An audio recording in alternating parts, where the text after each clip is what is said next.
Hello everyone, welcome back to our movie recaps. We're here to bring you the most exciting movie stories of all time. Hope you're all having a fantastic day. Don't forget to hit that subscribe button, because one lucky subscriber could win a free scooter. Alright, no more waiting around, let's jump right into today's recaps.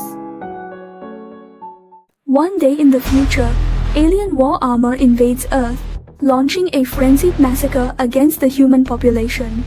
Most humans are reduced to nothing in seconds, while the rest are sucked away by alien warships. Only a few survivors remain, still engaging in their final resistance. In a certain location in Africa, a helicopter is shot down, and the alien war armor launches a sudden attack on the humans.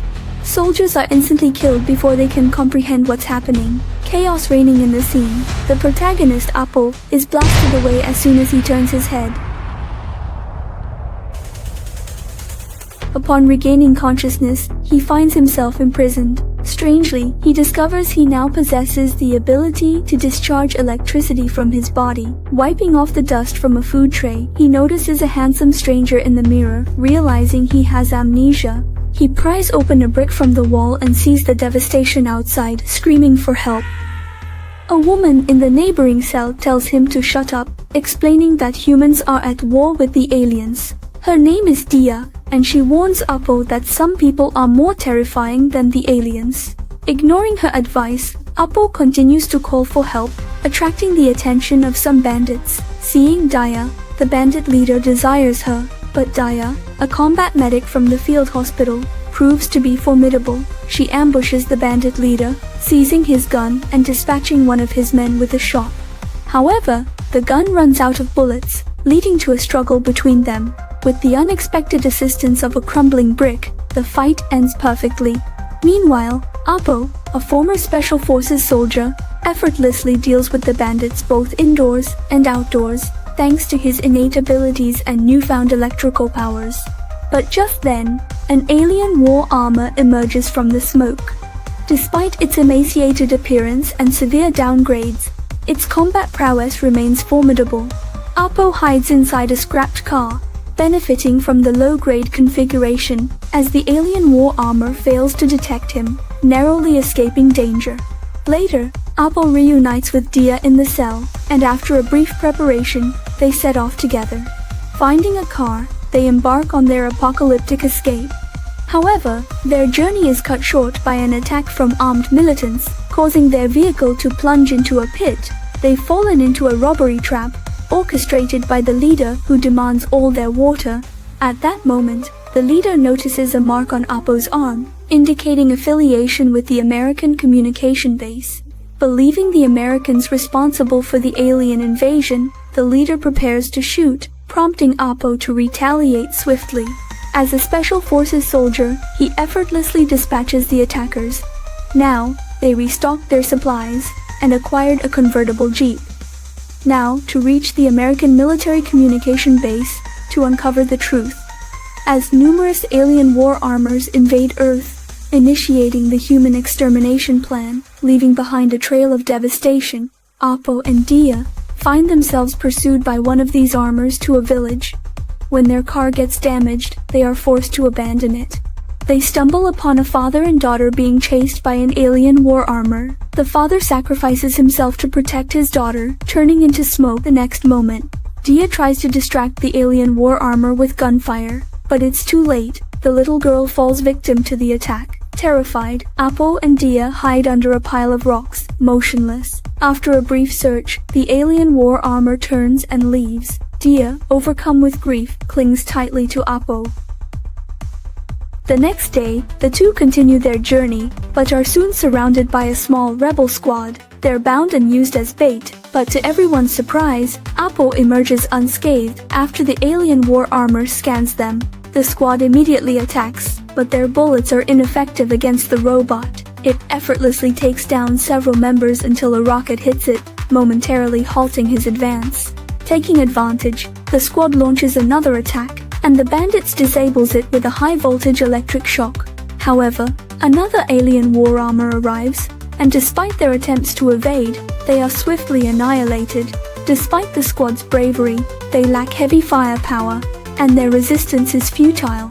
Soon, the squad is decimated. Suddenly, another alien war armor arrives, and Apo breaks free from his restraints, taking Dia to seek refuge in a nearby building. One squad member distracts the alien war armors on a motorcycle, allowing Apo and Dia to escape unharmed. Continuing their journey, they encounter a severely injured photographer under a large tree, who, aware of his imminent demise, hands them his camera, requesting a final favor. Though Apo hesitates, Dia decisively sends the photographer away.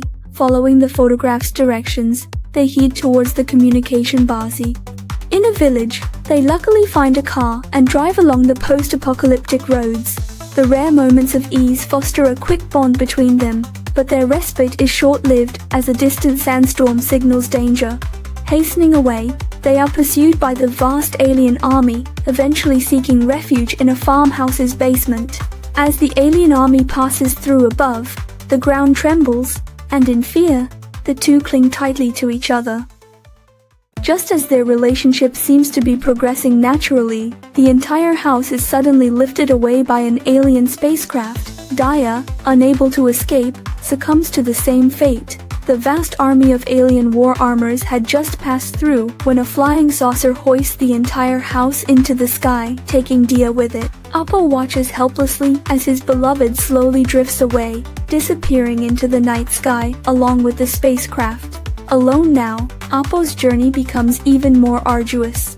With his injured body, he struggles to move step by step, eventually reaching the American military communication base. It's here that he discovers the base's communication facilities inadvertently attracted the aliens to Earth. Weak and exhausted, he collapses on a sofa by the roadside, with gunfire echoing in the distance as the rebel forces continue their battle against the alien war armors. Suddenly, several alien spiders appear before him, scanning him, but surprisingly not attacking. They depart without explanation, leaving Apo bewildered. Later, in a haze, he's brought back to the base by the rebel forces. Learning that Apo hasn't been attacked by the alien war armors despite multiple encounters, the captain takes him to the base's research facility. The engineers, formerly mechanics, have developed an electromagnetic weapon with a limited range of only 100 meters, effective only when the alien warships are close. Just then, a sentry reports a large number of war armors approaching. Seeing a picture of robots on the wall, Apo finally recalls his last encounter with the aliens. It turns out he was surrounded by several alien war armors. Astonished by his skeletal structure, they implanted a tracker in him instead of killing him. They've been tracking him all along, leading them to the rebel base.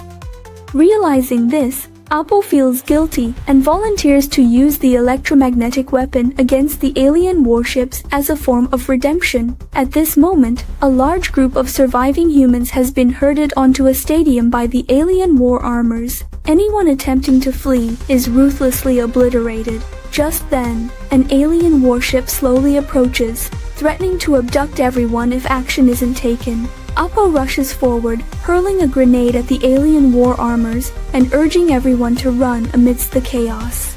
However, at this crucial moment, the electromagnetic weapon malfunctions. To divert the attention of the alien warship and buy time for the engineers, Apo steps forward, picking up a stone and smashing it against an alien war armor. Surprisingly, the war armors can only detect thermal weapons. Witnessing this, everyone else grabs stones and bricks, launching a primitive attack against the alien war armors. One alien war armor is toppled to the ground under this onslaught. As the alien warship hovers directly above, ready to abduct all humans, Apo remembers his electrically conductive superpower. He extends his right hand, absorbing the energy from the alien war armor into his body. Then, using his left hand to connect to the electromagnetic weapon, he acts as a conduit, providing power from his body.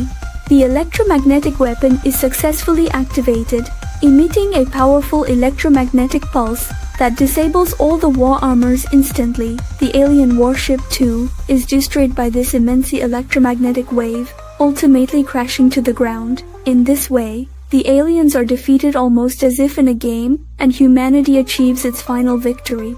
Sadly, Apo never manages to find his Dia again.